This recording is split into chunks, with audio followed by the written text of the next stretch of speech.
Hey everybody, it's Lashes Lane, and this is episode 4 of the Sober Showgirl podcast. I am so excited to be back for another episode with you guys. My last episode was all about vacations, and this is vacation part 2. I said that I would give you guys a review on my trip, and I am definitely going to do so later on in the podcast. Before we get to it, I just wanted to say I am filming in my bedroom today. If you're watching the video version of this podcast, you will see that the setting is a little bit different.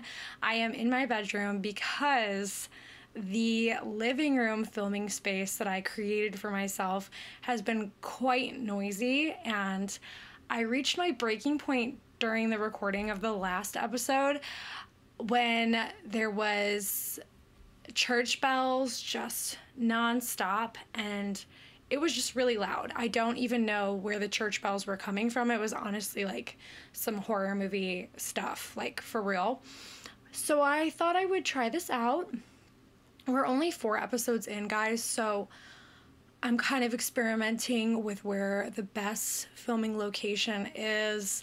I hope this one is a little less noisy, we hear less cars, and the editing can be a little less choppy because, yeah, I had to do a lot of editing in that last episode just because there were so many interruptions, guys. There were so many. But I love this podcast. I love connecting with you guys, and I just really love sharing this sobriety journey with all of you and being on this journey together. So there could be a marching band outside of my window and I would still make time to record and edit out all of the noises because I just love this. I love you guys, and I love this sober journey we're on together. It's really important, and I am so excited to experiment with some different locations to give you guys the best sound quality that I can give you. So again, filming in my bedroom. So far, it's nice and relaxing. The cats have not interrupted me yet, but we shall see because currently 2 out of 4 are in my bedroom with me. So we'll see who wants to interrupt right now. We'll see. Anyway, moving on to today's topic, which is vacationing sober, part 2. I wanted to start this episode with the definition of relaxation again, because when we think about going on vacation, what are we wanting to do on that vacation? We're wanting to relax, right? So I feel like vacations and relaxation, especially as adults, are really tied to getting that drink. You know, I'm on vacation, I'm gonna have wine.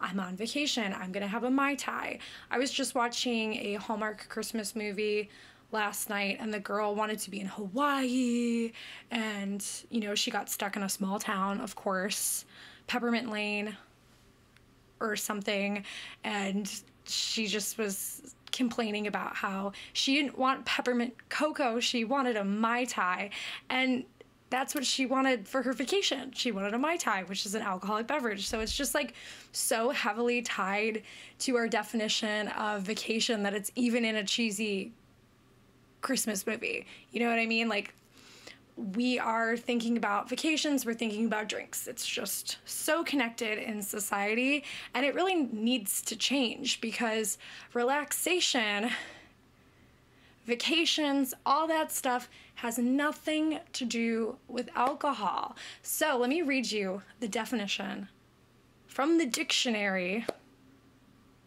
of relaxation. So the definition of relaxation is the state of being free from tension and anxiety. That says absolutely nothing about alcohol. And I know I said this in the last episode, but drinking just ends up getting us to be more tense and giving us more anxiety. So tying alcohol to vacations and relaxation just isn't it, because that alcohol on our trip is just gonna give us more anxiety, more tension, hangovers on our trip. It's gonna weigh us down. It's not what we want. So the last episode, I also said the definition of relaxation. This episode, I wanna give you two definitions because this is part 2. So our second definition that doesn't have anything to do with alcohol is vacation. So let's look at the definition from the dictionary of vacation. The definition of vacation is an extended period of leisure and recreation, especially one spent away from home or in travel. The second one is the action of leaving something one previously occupied. And then the third one, which is a verb, is take a vacation. Wow. So do any of those definitions mention alcohol? No, they don't. I hope you enjoyed that dramatic pause. The definition of relaxation and the definition of vacation say absolutely not one thing about wine, about Mai Tais, about any kind of alcoholic beverage. So tying these things directly together just doesn't make sense. I had a really interesting conversation with a good friend of mine the other day, and they said to me, I really want a glass of wine. Is that bad? And they said this to me in a very stressful time. This person does not drink. I said, do you want wine? Or do you just want the feeling of relaxation? Are you just craving the feeling of being able to take a second for yourself, able to just sit and enjoy some kind of little moment of relaxation? Is it about the wine, or is it about just taking a second to center yourself, balance yourself, and relax? And they said, wow, you're right. I don't really want wine. I just want a second to myself. And I felt like that was just such a cool conversation to have, because when we're thinking about vacationing and we're thinking about having that drink on vacation, are we really wanting a drink, or do we just want a moment of relaxation? Do we just want a moment to center ourselves? And that moment can be found so much quicker without alcohol, because with alcohol, we really don't find that moment at all. We drink one drink, and then again, if you were like me, we drink a lot more drinks. We'll drink 2 and 3 and the bottle, and then, all that. We go down that rabbit hole. And that's just not the us time that we need. We don't want us time for us to be like ending up on the bathroom floor having a alcohol-fueled anxiety attack, or crying and getting sick, throwing up all over the place, ruining a rug or 2, throwing up in a bathroom stall. I could go on. These are definitely from personal experiences, but whatever your experience may be and whatever your sobriety journey looks like and what your past experiences with alcohol are, I'm sure we can all agree that the us time that we need does not come from a bottle. It comes from taking that time for ourselves.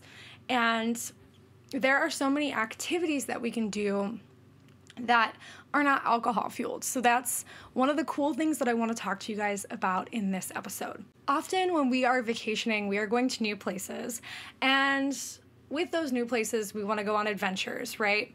So I remember when I took a trip to Ireland with family, and this was before sobriety, a lot of the things that we wanted to do were catered around alcohol. We wanted to try new beers. We wanted to go to the local pubs. We wanted to, drink. We wanted to drink all together. That was one of the bonding things that we all wanted to do in Ireland. And it's so easy to go on a trip. Maybe you're going on a girls' trip or a family trip to get caught up in going to wineries and breweries and distilleries and all of those places that are, you're not going to want to go there for your sobriety. And I think it's really important now that we're sober to find new places and new adventures to explore. I used to love going to wineries when I was in active addiction with alcohol. That was one of the things that I thought was a good activity for traveling. Wineries, breweries, etc. But now that I'm sober, I love finding places that have maybe like kombucha on tap. I am so obsessed with smoothies and juices. I love to find cool juice bars. There are some really cool cities with some non-alcoholic bars. There's a non-alcoholic speakeasy actually in Orlando called Bandbox that I've been meaning to try out, and they're a full bar, but everything on the menu is not alcoholic. So there's cool places like that, and there's activities that you can find that don't involve alcohol at all. So if you're going on a trip, don't be afraid to suggest things like horseback riding or skiing, things that you really shouldn't do when you're inebriated. You know, I've definitely skateboarded whilst under the influence. Not a good idea, but I've done it. Not safe. So find activities that you really should be sober to do, such as, you know, roller skating, ice skating, skiing, maybe try out snowboarding or something adventurous, some rock climbing, zip lining, something that everyone in the group has to be fully functional and coherent to do, especially if you are one of the only sober people in your group. Finding activities to suggest that are active activities is a really good idea, just so you don't end up in a situation that you don't want to be in. So making sure that you suggest things that are good for sober people, I feel like is a really good idea too. I love doing activities like ice skating and roller skating, zip lining. Those are some things that I didn't really do much of before getting sober.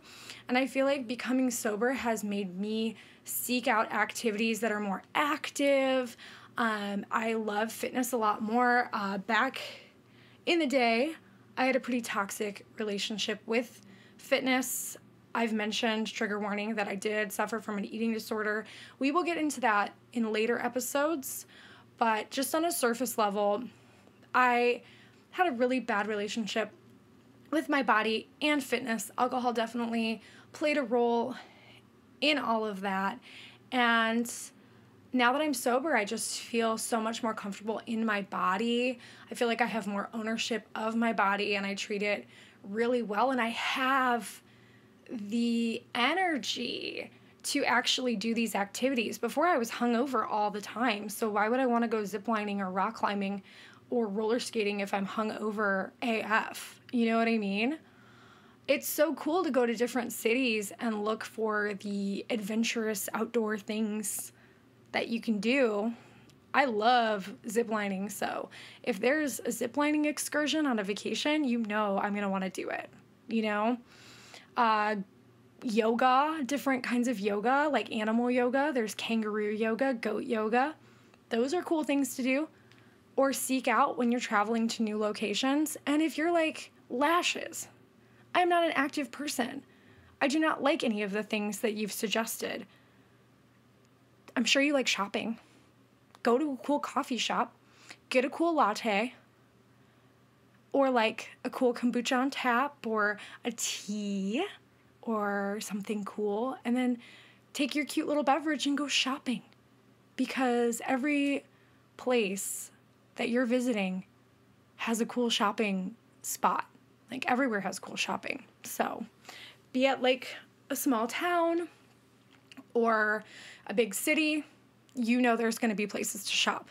And shopping while you're drunk is just the worst because you end up making poor choices. Trust me, I've been there.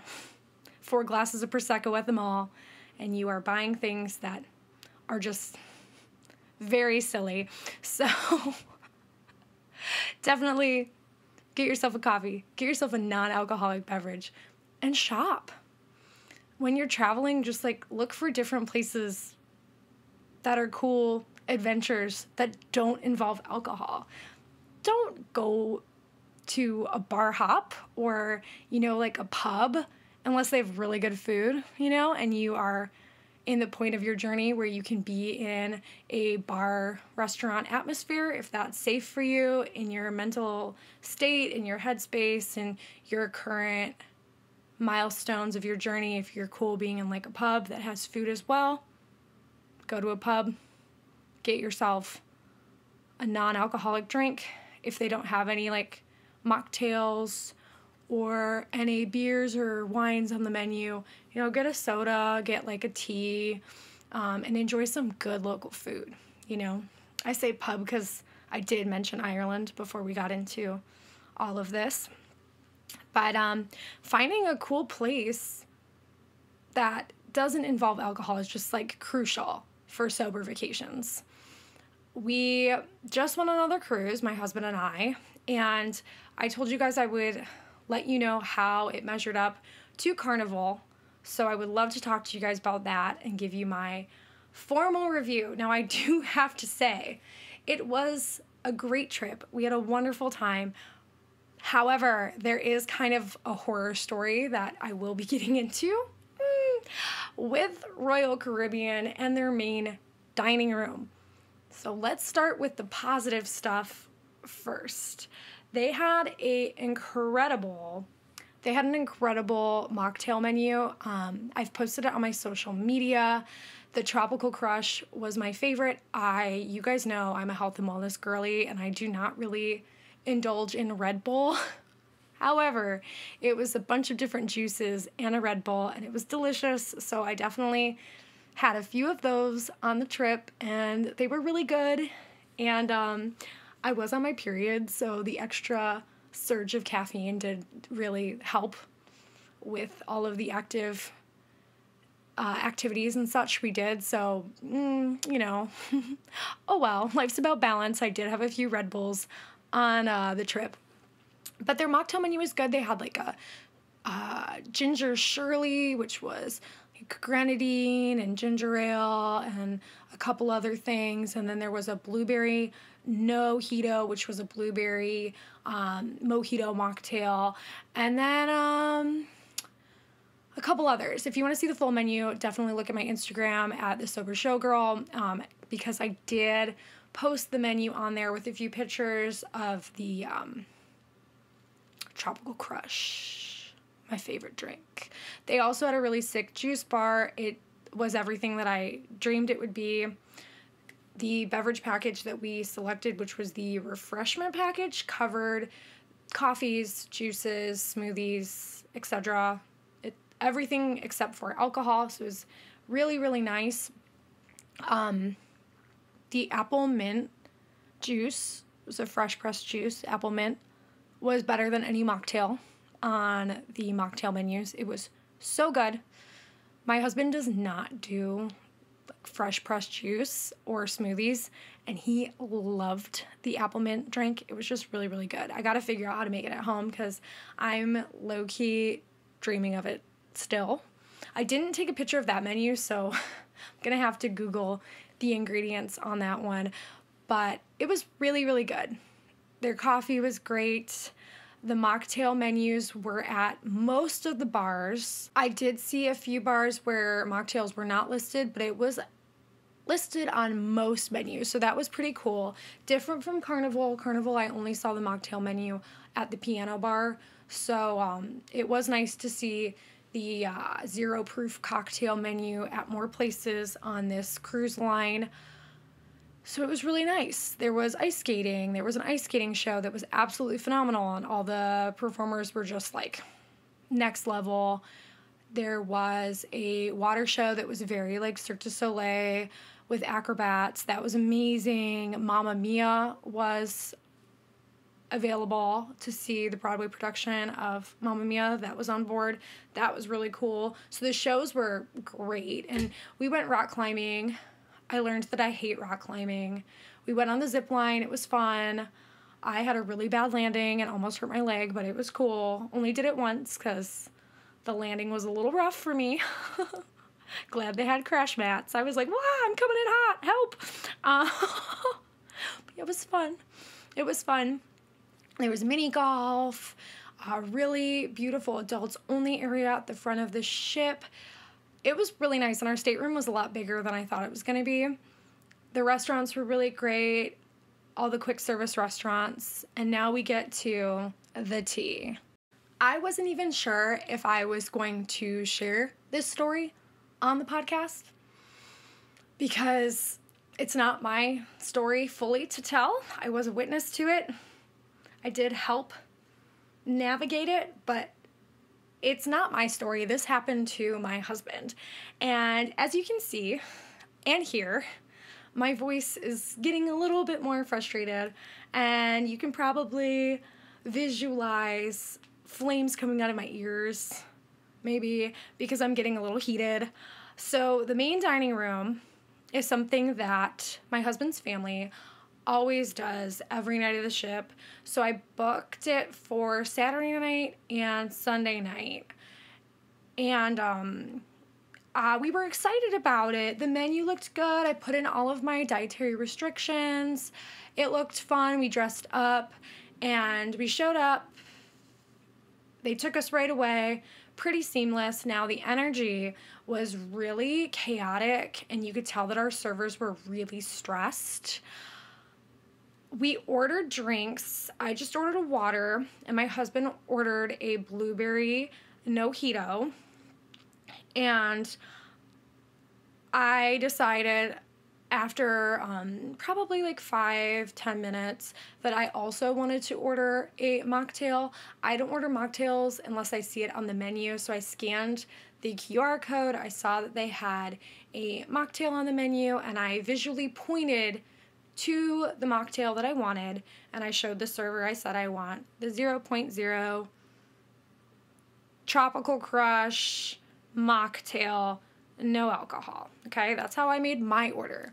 Now, my husband ordered his drink probably like 5-10 minutes before me, so he ordered his right away when we got seated. He said that he wanted the blueberry mojito mocktail.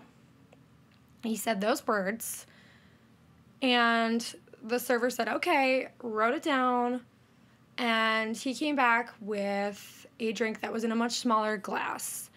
So he brought my drink, we did a little cheers, we each took a sip, and my husband's face completely changed, and he looked at me and he said, this doesn't taste right. And I said, what do you mean?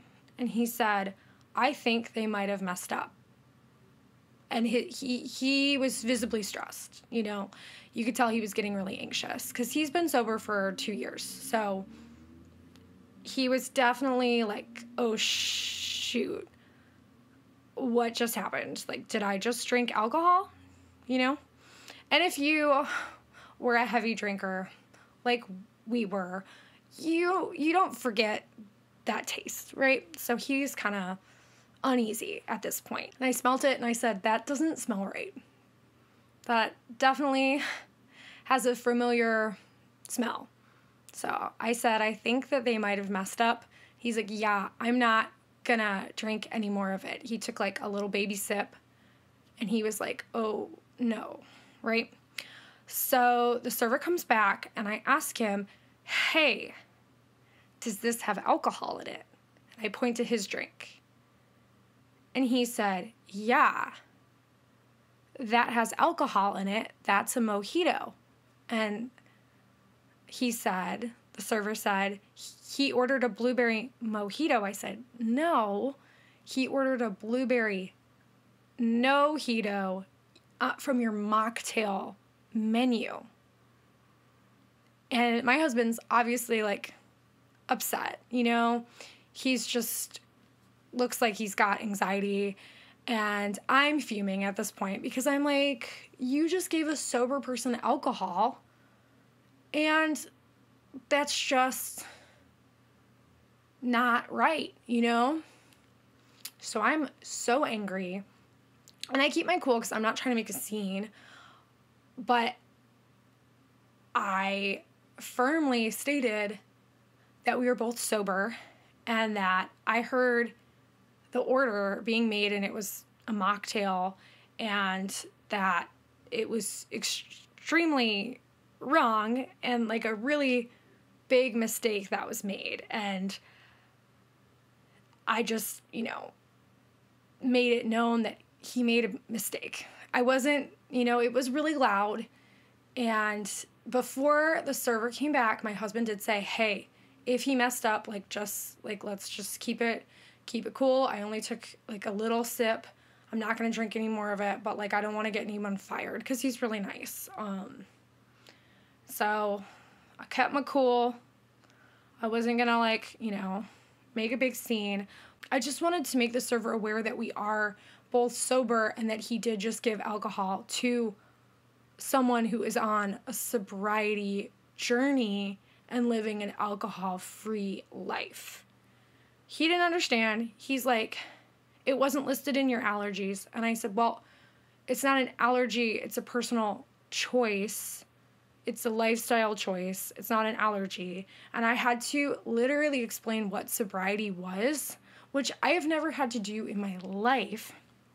And I explained like what sobriety is and what choosing to be alcohol-free is and all that. He just apologized profusely and said that he was going to get the dining management, and he walked away. So when he walked away, my husband and I got to talk, just the two of us, and he just said, hey, like, I'm okay. I'm glad I stopped drinking it. And our journeys are a little different. He never had like an addiction problem. He just stopped drinking because it didn't fit his lifestyle anymore. He wanted to support me, and he definitely was one of those drinkers that like kept drinking to keep the party going. And he wasn't like an everyday drinker like I was, but once he started, he had a hard time stopping, And he said, I don't feel triggered or anything. Like I knew what it was as soon as I took a sip. I'm so glad it wasn't you that took a sip, because like I'd be so upset if it was you. I'm glad it was me and not you. And he was just really like handled it really well, and he was really sweet about it. Because my drink, after we found out that his drink was actual cocktail, we did verify, because I did take a sip of mine, that mine was a mocktail, and he said, yeah, yours is a mocktail.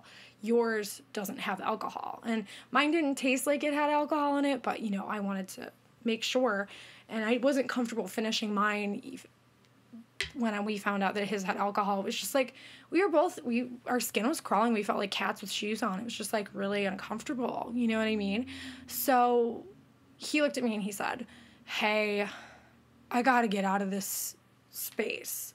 And I said, okay, well, I don't want to just like get up and walk away. I'm just going to tell the server that we're not comfortable here anymore, and that due to the mistake that happened, we just like can't be in this space anymore, and we need to like process elsewhere, So the server came back, and I was like, hey, we are not comfortable in this space. We need to exit the facility and like go back to our stateroom. We're just really uncomfortable. This made us really uncomfortable. We don't want to be in this dining room. And he like just like almost didn't want to let us leave. And I said, listen, like we just have to be out of this space. We're uncomfortable. We don't feel like our sobriety was respected, and we just like have to get out of here. Like we can't be in this room anymore. So because it was really overstimulating too. Like if you're having anxiety, it was really loud. We were in a pretty loud corner.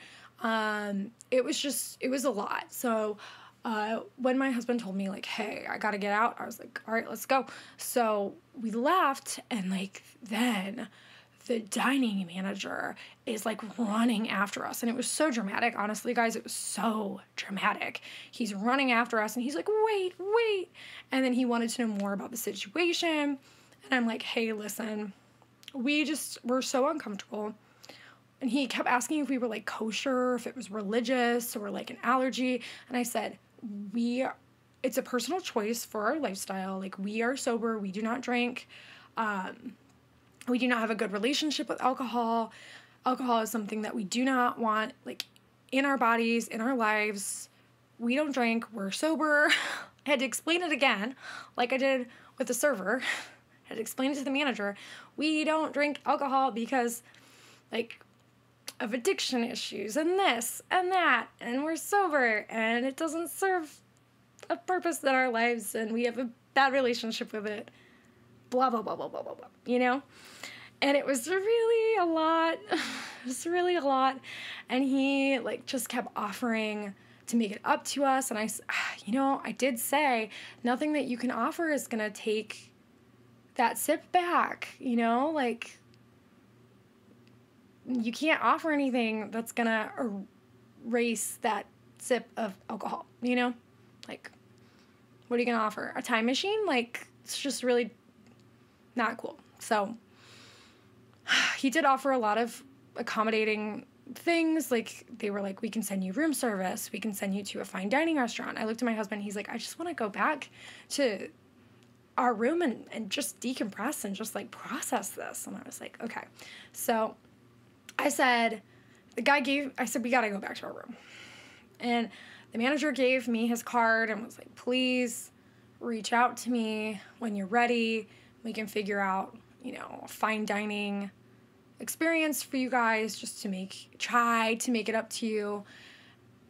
And I just took the card. I said, fine, but we just got to get out of here. And while this is all happening and it's so dramatic, the server, like, runs up with a mocktail, the blueberry no-hito, and presents it to my husband, like, here. And I said, no, we don't need another one. Like, you didn't need to remake it. Like, what's done is done. Like, just, no. We just want to go back to the room and, like, decompress. It's just, like, a lot. And it was a lot. It was a lot, guys. So anyway, I look at my husband and I say, hey, how are you feeling? We're finally away from all of it. We finally get away from all of the chaos. We're not back to our room yet, but we're in, like, a quiet spot. And I say, hey, how are you?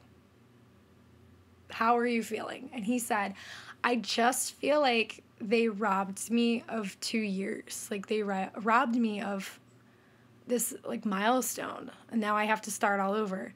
And if this has happened to anybody where you've accidentally consumed alcohol, it did happen to another friend of ours. And I had a similar conversation with them, like, a couple months ago, where they were at a play and they were given something to drink and they thought it was juice and it was actually wine, and they were like, fuck, what? My sobriety, my milestone. I said, you didn't know? This is the same thing I told my husband. I said, it was an accident. You did not know, and you did something that former you wouldn't have done. You stopped. Our past selves would have kept drinking, and that one sip would have turned into the glass, would have turned into another drink, and another drink. You stopped. And I said, you should be, like, proud of yourself that you knew it was alcohol and you stopped drinking it. That's huge.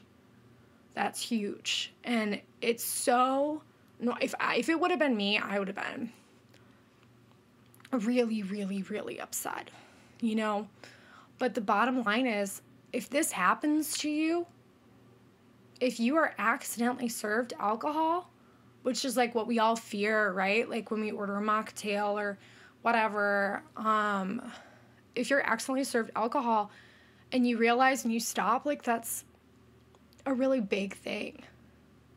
To realize that you were served alcohol and to stop, to say, oh my God, this is alcohol.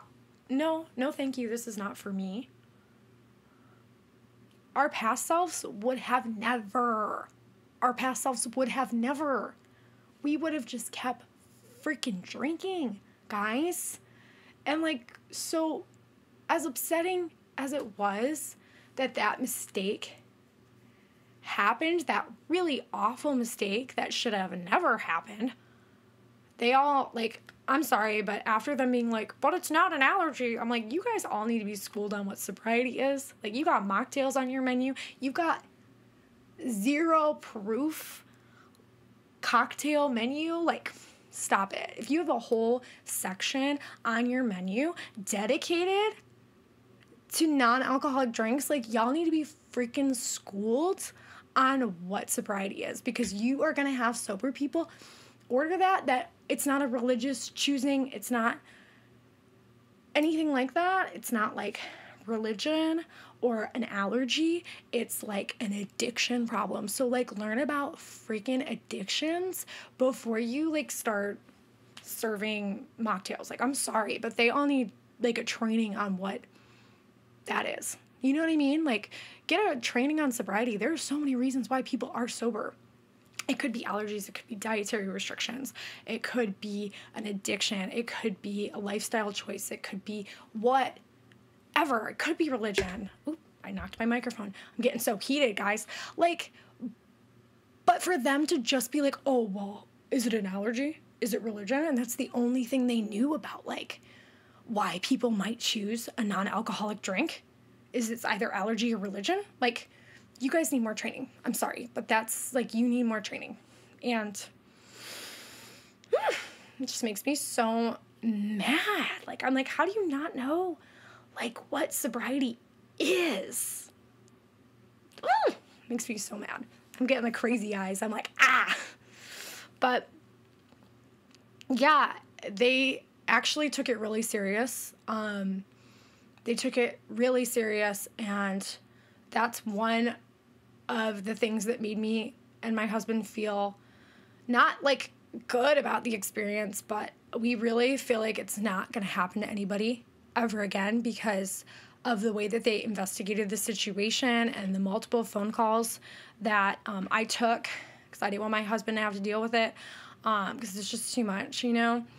It's just, I just would rather handle it like it happened to him, and if I can be the person that handles that stressful situation, like with phone calls and stuff.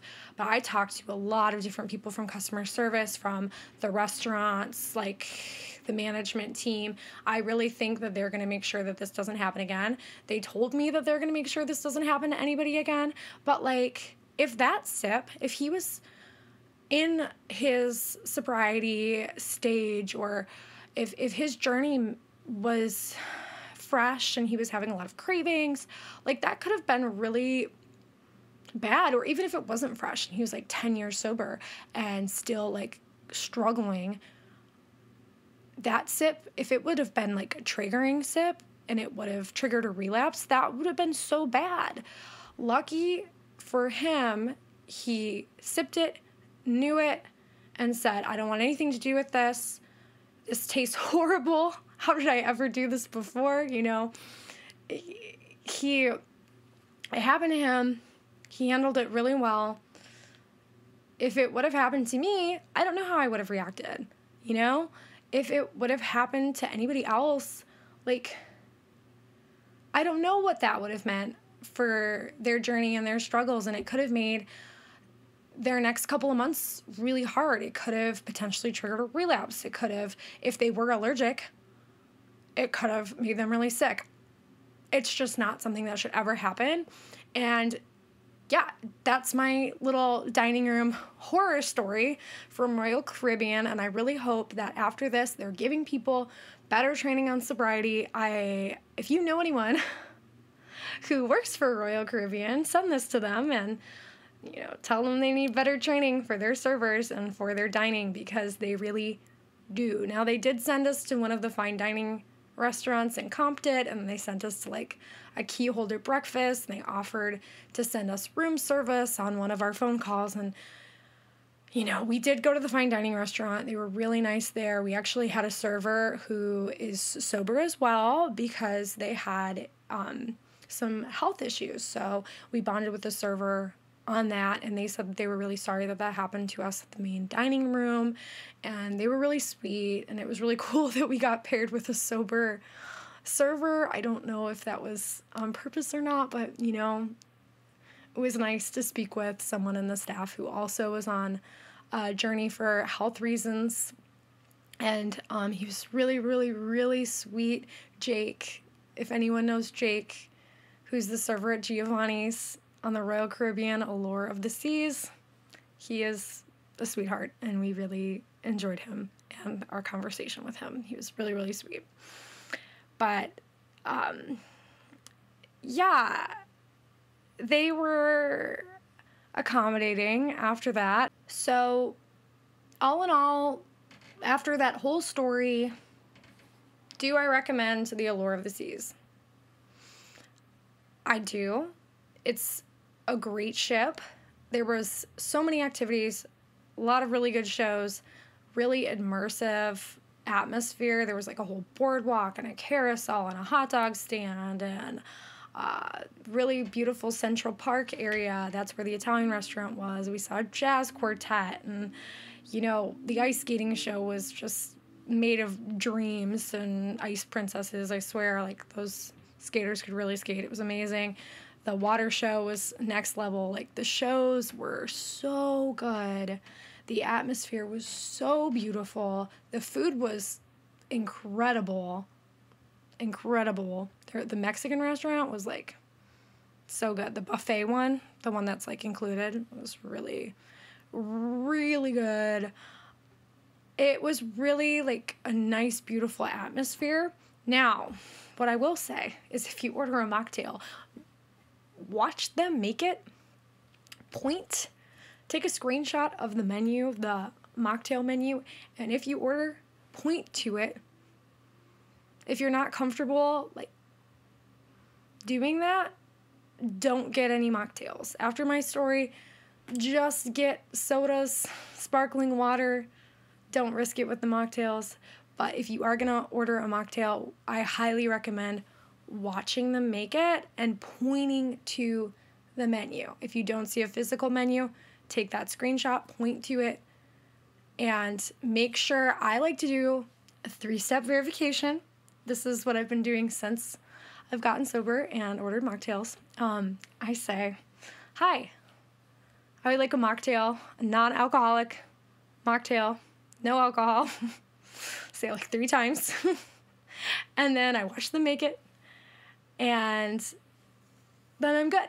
Now, if there is a rare occasion where I do not see them make it, like when I ordered the mocktail at the main dining room, I did point to it, and when I ordered it, I verbally said, non-alcoholic, mocktail, no alcohol, pointed, and then when they brought it back, I said, and this is non-alcoholic, right? There is no alcohol in this, correct? So, like, I verify multiple times and point to the menu. Now, I would also recommend adding alcohol to your allergies for any kind of dining, just because sometimes things are loud and chaotic and what have you.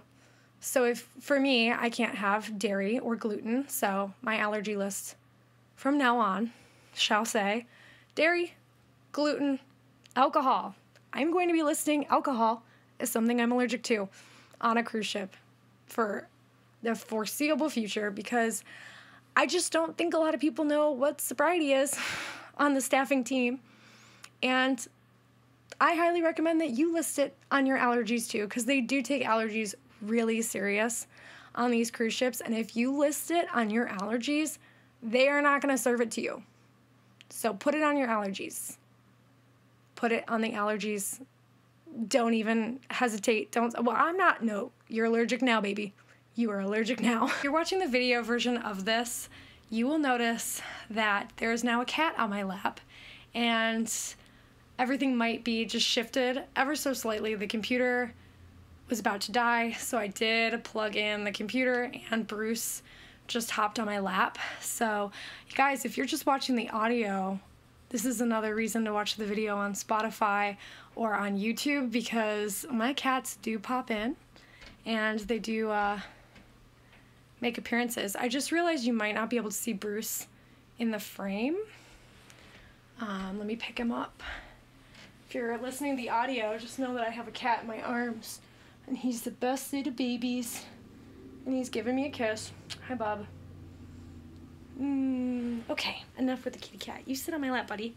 Sit on my lap.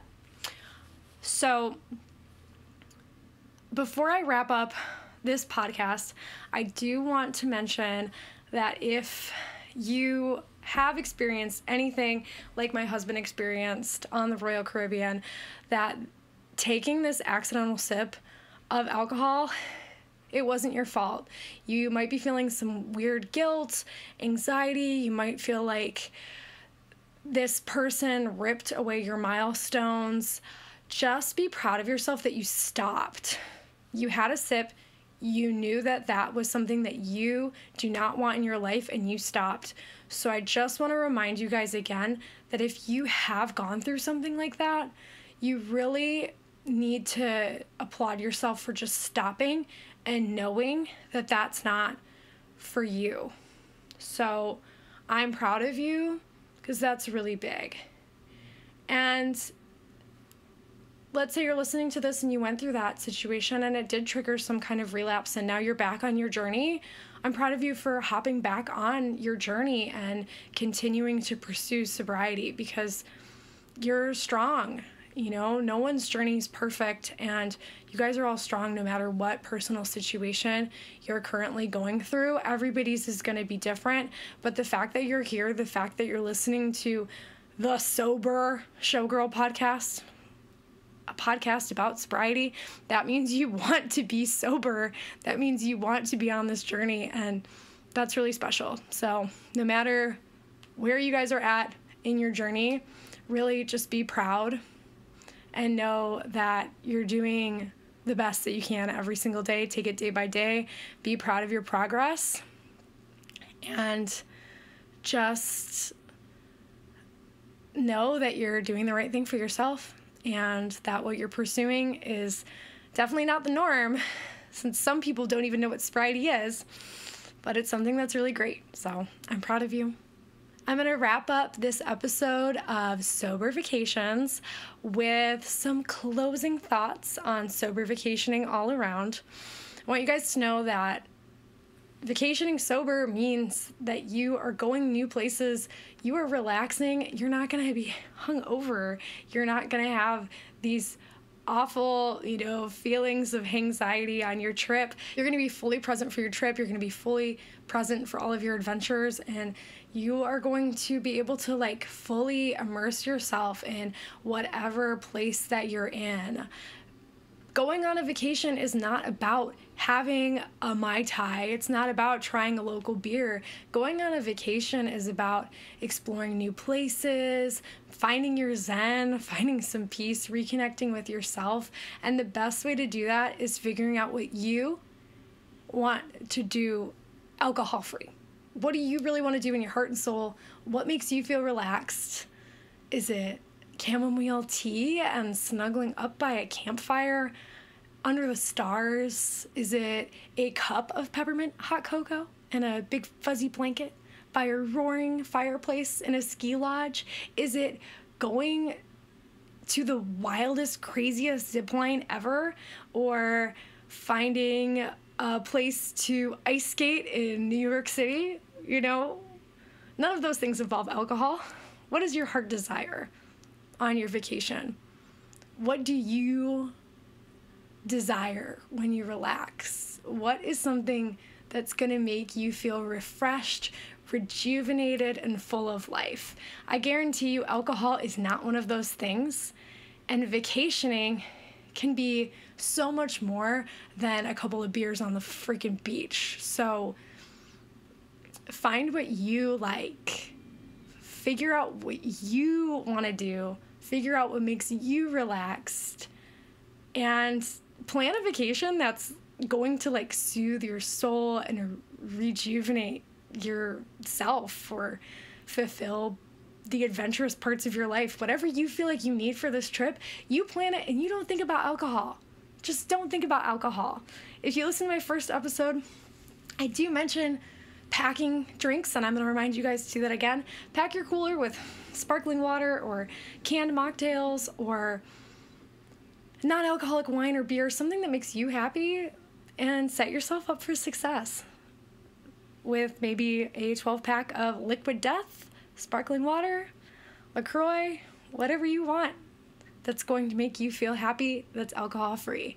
You guys deserve a little treat on your trip, and you deserve to relax. So no matter where you're going on your sober trip, I hope it's just the best. You deserve it. Just because we're sober doesn't mean we don't deserve a nice little vacation. We deserve a fabulous vacation, and we can have it alcohol-free. I hope this inspired you to plan a trip, get on Airbnb, get on, I don't know, what are those like websites, vacations.com or whatever.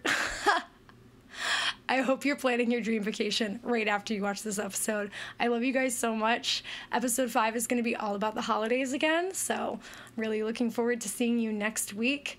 Love you all so much. Thank you for being here with me, and I'm really proud of all of you. Love you guys. Bye.